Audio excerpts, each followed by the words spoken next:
Hello dear students, as usual I am Navneel God from Tagore School Parbatsar and we are studying our science book of class 6th in this video. Dear students, as you know we are studying the second lesson components of food in these days. इन दिनों हम लोग second lesson study कर रहे हैं components of food यानी भोजन के अवयव। और अभी तक हम कई कंपोनेंट्स के बारे में पढ़ चुके हैं। We have studied about the carbohydrates, about the proteins, about the fats and about the vitamins. We have studied all about them. इन सब के बारे में हम लोग पढ़ चुके हैं। And today we have to start from here. और आज हम लोगों को स्टार्ट करना है यहां से। It is the 7th video of this lesson. आज का ये वीडियो इस लेसन का 7th वीडियो है। Let's start the video. आज का स्टार्ट करते हैं। एक्टिविटी 6, यहां पर एक एक्टिविटी दी गई है। टेस्ट यानी टेस्ट करें यानी जांच करें डिफरेंट फूड आइटम्स यानी अलग अलग भोजन के पदार्थों की गिवन इन द टेबल, जो कि टेबल में दिए गए हैं। यहां पर कुछ टेबल में कुछ फूड आइटम्स दिए गए हैं, उनका टेस्ट करें। अब उनका टेस्ट कैसे करते हैं वो हम स्टडी कर चुके हैं लेसन में, कि प्रोटीन का टेस्ट कैसे किया जाता है, कार्बोहाइड्रेट का टेस्ट कैसे किया जाता है, विटामिन का कैसे किया जाता है, सबका टेस्ट हम, फैट का कैसे किया जाता है, इनके टेस्ट हम लोग पढ़ चुके हैं अभी तक की स्टडी में। तो इनका टेस्ट करना है। जो भी फूड आइटम दिए हुए हैं टेबल में उनका यू में ऐड, आप ऐड कर सकते हैं, जोड़ सकते हैं योर ओवन एग्जाम्पल्स, आपके खुद के उदाहरण भी यानी कुछ और चीजें भी आप इसमें ऐड कर सकते हैं। फाइंड आउट यानी पता लगाइए द डिफरेंट कंपोनेंट्स, अलग अलग अवयवों का, कंपोनेंट्स का, इन देम यानी उनमें, कि इन चीजों में कौन कौन से फूड कंपोनेंट्स हैं। यानी किसी चीज में फैट है कि स्टार्च है कि प्रोटीन है कि कार्बोहाइड्रेट है, क्या है, कौन कौन सी चीजें उसमें है, ये आप पता लगाइए। एंड रिकॉर्ड, और रिकॉर्ड कीजिए द इंफॉर्मेशन, सूचना को, on the basis of your observation, जो आप ऑब्जर्वेशन करेंगे, आप जो अध्ययन करेंगे उसके बेसिस पर, उसके आधार पर अपनी सूचना को रिकॉर्ड करें इन द टेबल, टेबल में। ये टेबल है। एनालिसिस, एनालाइज यानी विश्लेषण करें द डेटा, उस डेटा को, उस तथ्यों को विश्लेषण करें, एनालिसिस करें। एनालिसिस का मतलब होता है विश्लेषण, यानी हर चीज के बारे में जब अपन विचार करते हैं, सोचते हैं, उसके अच्छे बुरे सब पहलुओं के बारे में विचार करते हैं, तो उसको एनालिसिस करना कहते हैं। एनालिसिस करें द डेटा यानी डेटा को, जो डेटा मतलब जो तथ्य आएंगे सामने उनको, इन द टेबल, इस टेबल के अंदर जो डेटा आएंगे उनको एनालिसिस करें। एंड थिंक, और सोचें अबाउट द कंपोनेंट्स, कंपोनेंट्स के बारे में, अवयवों के बारे में, presents in the food items, जो फूड आइटम्स में प्रेजेंट हैं। टेबल दी हुई है। टेस्टिंग ऑफ फूड आइटम्स यानी फूड आइटम की टेस्टिंग, टेस्ट करना, जांच करना, for carbohydrates, proteins and fats, तीनों चीजों के लिए टेस्ट करना, ये हम पढ़ चुके हैं। कार्बोहाइड्रेट की टेस्टिंग कैसे होती है, आयोडीन का जो सॉल्यूशन होता है उससे होती है। प्रोटीन की टेस्टिंग भी हम पढ़ चुके हैं। और फैट की टेस्टिंग कैसे होती है, उस पे बटर पेपर या पेपर अगर अपन लगाते हैं तो उस पे जो निशान बन जाते हैं, धब्बे बन जाते हैं तेल के, तो उसमें फैट होता है। तो ये तीनों टाइप की प्रैक्टिस, तीनों तरह टाइप की जो टेस्टिंग है ये हम पढ़ चुके हैं लेसन में। तो उसी बेसिस पर आपने को करना है, क्या पता करना है। इधर फूड आइटम दिए हुए हैं, जैसे राइस है, जैसे चावल है। अब चावल में ये तीन चीजें दी हुई है, स्टार्च, प्रोटीन और फैट। यानी चावल में स्टार्च है क्या, प्रोटीन है क्या, फैट है क्या, प्रेजेंट है कि एब्सेंट है, स्टार्च प्रेजेंट है कि एब्सेंट है, प्रोटीन प्रेजेंट है कि एब्सेंट है, फैट प्रेजेंट है कि एब्सेंट है। तो ये अपने को करना है। तो मैं आपको बता देता हूं कि राइस जो होता है, जो चावल होता है, ये हम पढ़ भी चुके हैं लेसन में, रीड भी कर चुके हैं। राइस जो चावल होता है उसमें स्टार्च पाया जाता है, तो स्टार्च इसमें प्रेजेंट होगा, और बाकी प्रोटीन इसमें नहीं होता, इसमें फैट भी नहीं होता। स्टार्च जो होता है इसमें राइस में जो मोस्टली ज्यादातर जो इसका पार्ट होता है वो स्टार्च होता है। पोटैटो यानी आलू में भी स्टार्च ही पाया जाता है, इसमें प्रोटीन नहीं होता, इसमें फैट भी नहीं होता। तो इसमें पोटैटो में भी स्टार्च ही पाया जाता है। बात करते हैं मिल्क की, तो मिल्क में स्टार्च नहीं होता, इसमें प्रोटीन होता है मिल्क में और फैट होता है। कर्ड यानी दही जो होता है, दही में भी स्टार्च नहीं होता, इसमें प्रोटीन होता है और फैट होता है। तो ये अपन ने टेबल फिल कर ली है, लेकिन आपको ये टेबल नहीं करनी है क्योंकि इस टेबल के बेसिस पर कुछ क्वेश्चंस आ गए हैं आगे। तो जो इंफॉर्मेशन अपन ने टेबल में फिल की है वो इंफॉर्मेशन अपने को इन क्वेश्चंस के आंसर्स में भी लिखनी है, इसलिए मैं आपको ये कहूंगा कि आप ये क्वेश्चन करेंगे। आपको ये टेबल फिल करने की या ड्रॉ करने की नीड नहीं है। डिस्कस विद योर फ्रेंड्स, आपके फ्रेंड्स के साथ चर्चा करें एंड आंसर और उत्तर दें द फॉलोइंग क्वेश्चंस, निम्नलिखित प्रश्नों के। तो ये आपको करने हैं। तो आपकी जहां तक भी प्रीवियस वर्क आपने कर रखा है उससे आगे वन लाइन ब्लैंक लीव करते हुए आपको ये क्वेश्चंस करने हैं। तो उसका हेडिंग भी आपको ये जो प्राइमरी जो लाइन है वो भी आपको नोट करनी है। ये जो लाइन यहाँ पर आपको दिख रही है, डिस्कस विद योर फ्रेंड्स, आपके फ्रेंड्स के साथ डिस्कस करें and answer the following questions, और फॉलोइंग क्वेश्चंस के आंसर्स दें। क्वेश्चन नंबर 1, विच फूड्स यानी कौन से फूड्स यानी भोजन शो यानी दिखाते हैं the presence of starch, starch की प्रेजेंस को, यानी स्टार्च की उपस्थिति को, उसकी प्रेजेंस को कौन से फूड शो करते हैं, कौन से भोजन के पदार्थ इसको दिखाते हैं। तो इसका आंसर है राइस एंड पोटैटो।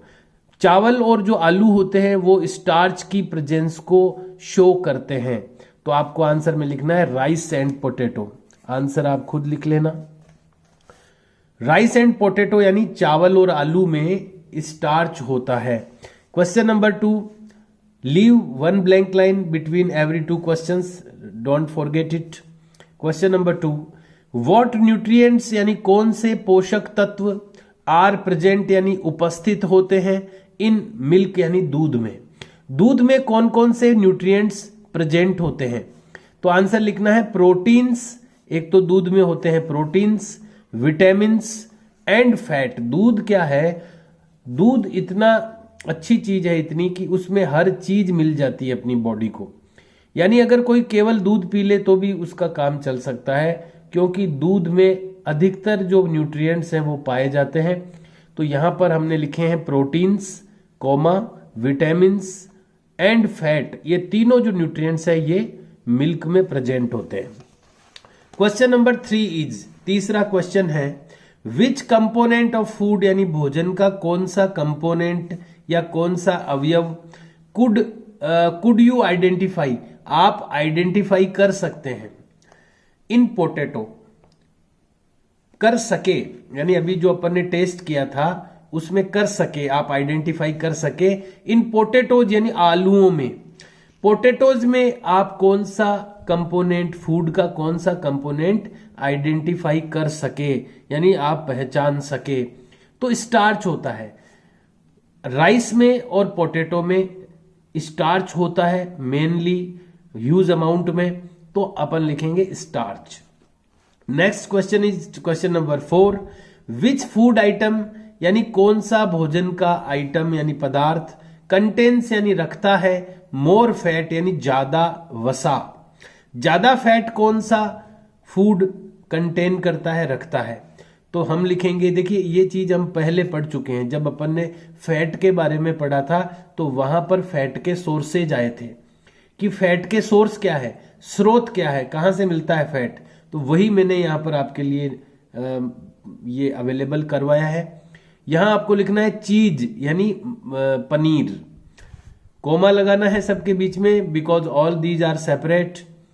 उसके बाद है चॉकलेट, चॉकलेट यानी वो डार्क वाली चॉकलेट आती है ना वो, और एग्स यानी अंडे में होता है फैट, फिश यानी मछली में, नट्स यानी सूखे मेवों में, ऑयल यानी तेल में और घी में, इन सब में फैट होता है।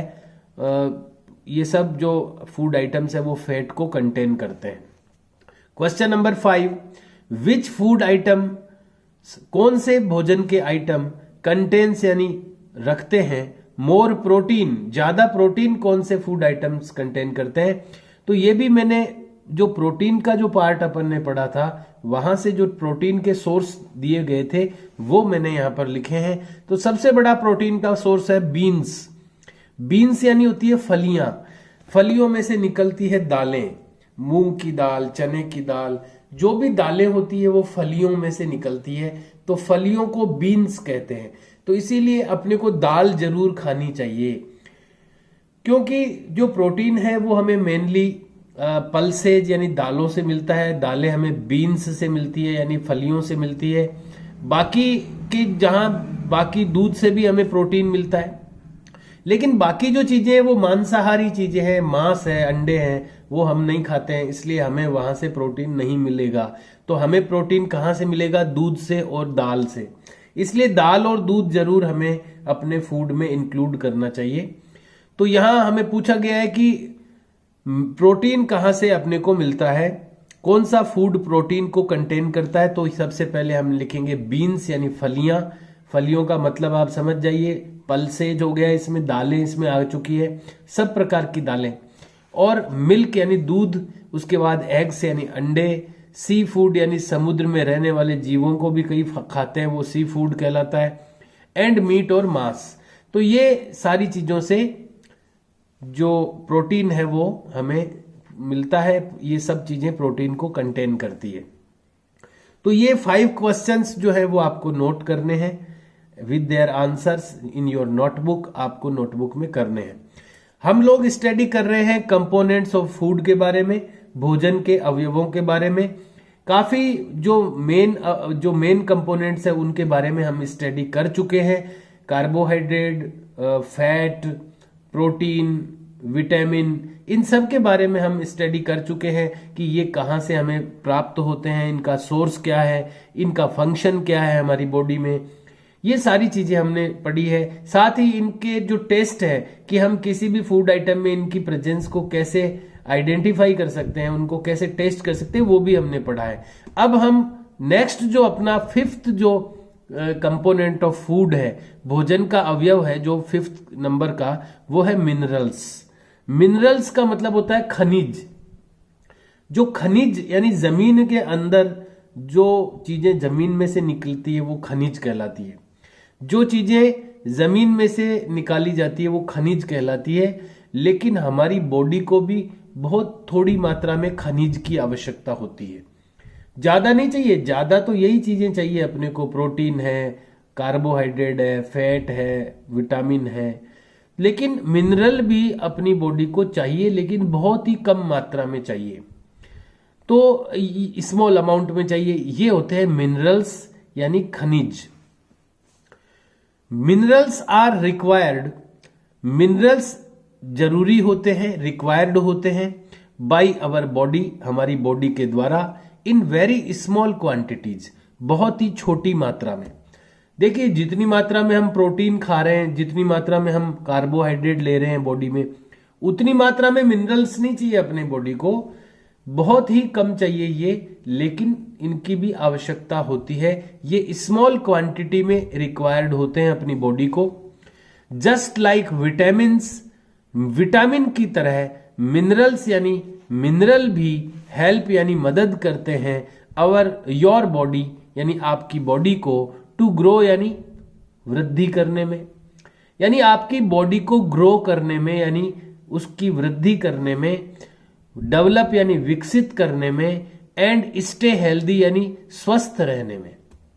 इन सब कामों में ये जो मिनरल्स होते हैं वो हमारी बॉडी को हेल्प करते हैं। द बॉडी यूजेज मिनरल्स, हमारी बॉडी यूज करती है, उपयोग करती है मिनरल्स का, टू परफॉर्म करने के लिए मैनी डिफरेंट फंक्शंस, कई अलग अलग कामों को। हमारी बॉडी जब कई डिफरेंट फंक्शंस करती है तो वहां पर मिनरल्स का भी यूज करती है। फ्रॉम बिल्डिंग स्ट्रॉन्ग बोन्स, यानी स्ट्रॉन्ग बोन्स के निर्माण को लेकर से से स्टार्ट करते हुए अगर अपन कामों को देखें कि किन किन कामों में मिनरल्स यूज होते हैं, तो स्ट्रॉन्ग बोन्स यानी मजबूत हड्डियों की बिल्डिंग यानी बनाने में, मजबूत हड्डियों को बनाने से लेकर टू ट्रांसमिटिंग नर्व इम्पल्सेस, हमारे नर्व्स यानी जो नसें होती है उनके अंदर जो धड़कन चलती, जो पल्स चलती है उनके अंदर, ट्रांसमिटिंग यानी आगे बढ़ाना, किसी चीज को ट्रांसमिट करना यानी प्रेषण करना, आगे भेजना, नर्व यानी जो हमारी तंत्रिकाएं पूरी बॉडी में है उनकी जो इम्पल्सेज यानी उनका जो आदान प्रदान है, जो सूचनाओं को लेना लाने ले जाने का काम करती है नर्व्स, उनके अंदर जो ट्रांसमिटिंग होती है, सूचनाओं का आदान प्रदान होता है, उसके अंदर भी ये जो मिनरल्स है ये काम आते हैं। मजबूत हड्डियां, स्ट्रॉन्ग बोन्स के बिल्डिंग में ये काम आते हैं। Some minerals are even used, यानी कई मिनरल्स यहां तक भी यूज होते हैं टू मेक हार्मोन्स, हार्मोन्स के निर्माण में भी मिनरल्स, हार्मोन्स क्या होते हैं यानी आदमी में किसी भी कई प्रकार के गुण होते हैं। आपने देखा होगा कि बचपन में तो लड़के लड़कियां एक जैसे ही होते हैं, लेकिन जब वो बड़े होते हैं तो लड़कों के मूंछ आ जाती है, लड़कियों के नहीं आती है, दाढ़ी मूछें, और भी कई प्रकार के अंतर होते हैं। तो वो सारे अंतर हार्मोन्स के कारण होते हैं, और वो हार्मोन्स बनाने में भी मिनरल्स को यूज किया, मिनरल्स का रोल होता है। और maintain a normal heartbeat, और जो हमारी हृदय की जो धड़कन चलती है उसको नॉर्मल रखने में, उसको सही रखने में भी मिनरल्स का उपयोग होता है, खनिजों का यूज किया जाता है। द नंबर ऑफ मिनरल्स यानी मिनरल्स की संख्या that are found in our body, जो हमारी बॉडी में पाई जाती है, मिनरल्स की संख्या आर नियरली 24, लगभग 24 है, यानी 24 के आसपास है। 24 टाइप के मिनरल्स हमारी बॉडी में पाए जाते हैं। But the main minerals are, लेकिन जो मेन मिनरल्स है, मुख्य जो मिनरल्स है जो हमारे को लेने होते हैं बाहर से, वो है calcium, magnesium, phosphorus, iron, copper, potassium etcetera. ये जो मिनरल्स है वास्तव में ये सब क्या है, धातुएं हैं, मेटल्स हैं। देखा आपने, कॉपर यानी तांबा होता है, आयरन यानी लोहा होता है, पोटेशियम है, कैल्शियम है, ये सब, ये आयरन, कॉपर, ये तो धातुएं हैं सब। तो ये इसमें आयरन और धातुएं भी जमीन में से निकलती है, ये भी जमीन में से ही होते निकलते हैं, पोटेशियम है, फास्फोरस है। तो ये सारे मेन मिनरल्स है। वैसे तो 24 मिनरल्स हमारी बॉडी में होते हैं, लेकिन मेन जो मिनरल है उनके नाम आपको लर्न करके रखने होंगे। कैल्शियम हो गया, मैग्नीशियम हो गया, फास्फोरस हो गया, आयरन है, कॉपर है, मैग्नीशियम है, पोटेशियम है, एटसेट्रा आदि। यहां एक टेबल दी गई है, मिनरल्स एंड देयर सोर्सेज, यानी कौन सा मिनरल का कौन सा सोर्स है। सोर्स का मतलब होता है स्रोत, कि वो कहां से मिलता है। तो ये minerals and their sources, calcium, iron, potassium, zinc, iodine और फास्फोरस, ये मिनरल्स के नेम हैं। ये कहां से मिलते हैं वो यहां पर दिया गया है। कैल्शियम हमें कहां से मिलता है, सोर्स क्या है उसका, डेयरी प्रोडक्ट्स यानी दूध से बने हुए जितने भी प्रोडक्ट है, दूध, दही, छाछ, पनीर, मक्खन, जो भी है वो डेयरी प्रोडक्ट्स कहलाते हैं, वहां से मिनरल्स मिलते हैं। सच एज मिल्क, जैसे कि दूध हो गया, चीज यानी पनीर हो गया, योगर्ट यानी दही हो गया, लीफी ग्रीन वेजिटेबल्स यानी हरी पत्तेदार सब्जियों से मिलते हैं। सच एज ब्रोकली, जैसे ब्रोकली का नाम आपने सुना होगा, फूल गोभी आपने खाई होगी, वो व्हाइट कलर की होती है। ब्रोकली सेम फूल गोभी की तरह होती है, वो हरे कलर की होती है, ग्रीन कलर की। ऑरेंज जूस से ये मिलता है। तो ये कैल्शियम इन चीजों से हमें मिलता है, तो कभी कभी अपने को ये चीजें भी लेनी चाहिए। दूसरा है आयरन यानी लोहा।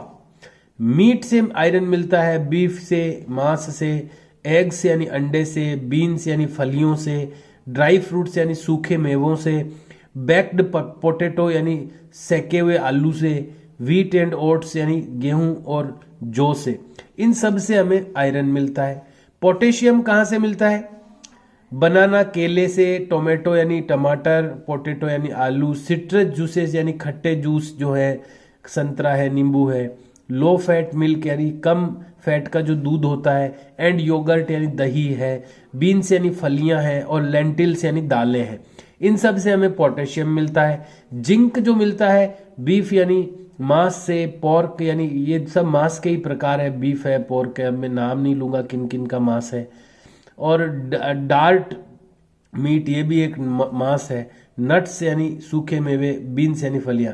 अपने शाकाहारी लोगों को फलियां खानी चाहिए, यानी दाल पर्याप्त खानी चाहिए, उससे बहुत सारी चीजें मिलती है अपने को। जो मांस नहीं खाते हैं, अंडे नहीं खाते हैं, उनको बीन्स जरूर, दाल जरूर खानी चाहिए। दाल और दूध, जिंक मिलता है उससे। आयोडीन कहाँ से मिलता है? वेजिटेबल्स यानी सब्जियों से, सी फूड यानी समुद्री भोजन से, एंड आयोडाइज्ड साल्ट और आयोडीन युक्त नमक से। तो इसीलिए आजकल आयोडीन युक्त नमक खाया जाता है। फास्फोरस कहाँ से मिलता है? मिल्क यानी दूध से, मीट यानी मांस से, अंडे से, फिश से, पल्सेज यानी दालों से, वेजिटेबल्स से।